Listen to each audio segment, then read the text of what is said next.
There are many ways to approach advising for both the advisor and the advisee.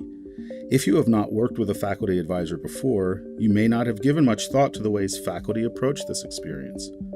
As you listen to faculty describe their approach, you'll find both similarities and differences. While you listen, think about what you want from the relationship. Note which aspects of the different approaches resonate with you so you can gain clarity in what you are looking for from an advisor. When you first meet with your advisor, you may want to ask about their approach.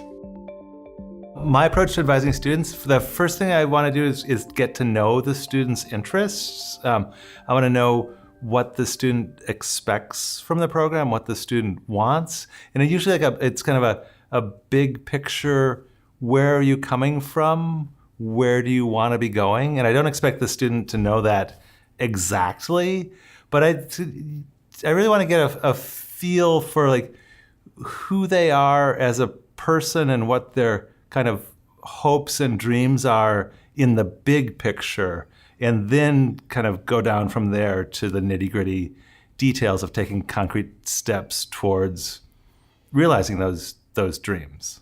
I think the goal is to understand the student. Understand the student's wants, their expectations, their concerns, and then do all I can to meet their expectations. I want them to see me as someone who cares about their best interest. I want them to trust me, because if they don't, if they're debating whether what I say has an ulterior motive, it's not good for anyone. So I just really try to make them feel comfortable, give them the information they're looking for, give them advice to the extent they want it, and then really let them know they're supported. I think that's the one thing. As long as the student knows you're there for them, you'll support whatever decision they'll make as long as it's not harmful.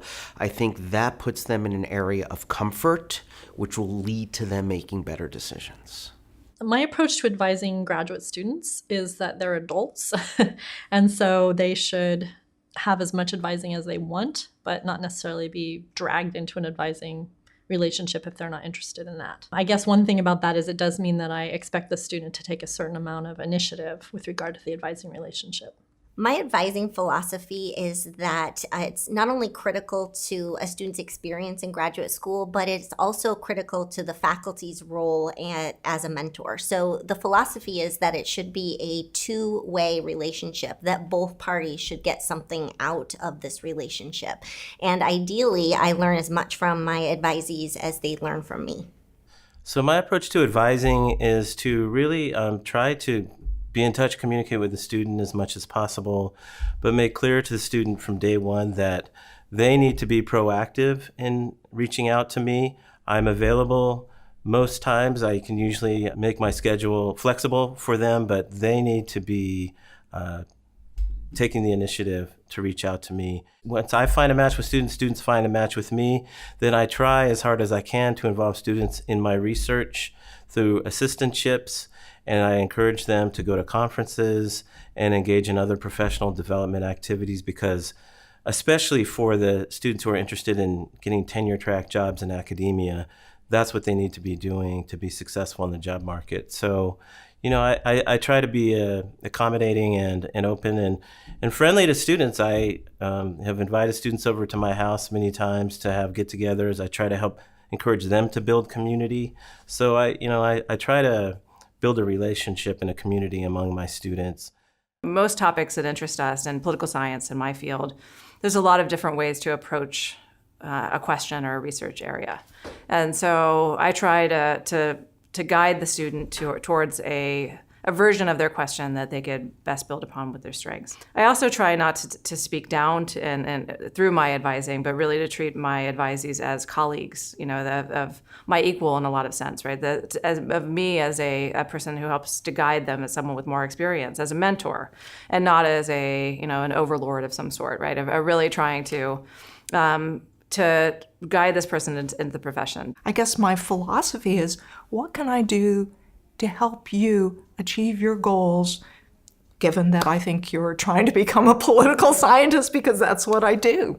A big part of my advising process is to get a better understanding of what it is that they want to accomplish what it is that they want to get out of the program, and if they're comfortable talking about it, what their career goals and objectives are. So I start off by having conversations around those issues. One of the first questions I usually ask my students is, what do you want to do with your life? And, some are still debating that issue, and others have a really clear sense of what it is that they want to do. And so once I get a sense of where they're at around those issues, I can provide advice. So for those that are really have a very direct path, they know they're here to do X, Y, and Z with the goal of accomplishing something down the road, then I try and muster and provide them with as much resource and information to help them along the way. Introduce them to networks of individuals who are doing the same area, provide suggestions on opportunities to pursue in terms of presentations, in terms of events to attend, in terms of internships. And for those that are still kind of in the exploratory stage, I do this in one of my classes, and I sometimes do this for others, which is I ask them to identify a few areas that they are interested in, and then identify individuals that kind of have the career that they hope to have. And there could be in different domains or different areas. And believe it or not, I asked them to call them and tell them that my advisor wants a report on how did you get here, what kind of training did you receive in order to get to the position that you're at. And so I give them a pretext to reach out and contact these individuals so that they get a better sense of how it is that, how they got there, and also it helps them to build their network down the road too.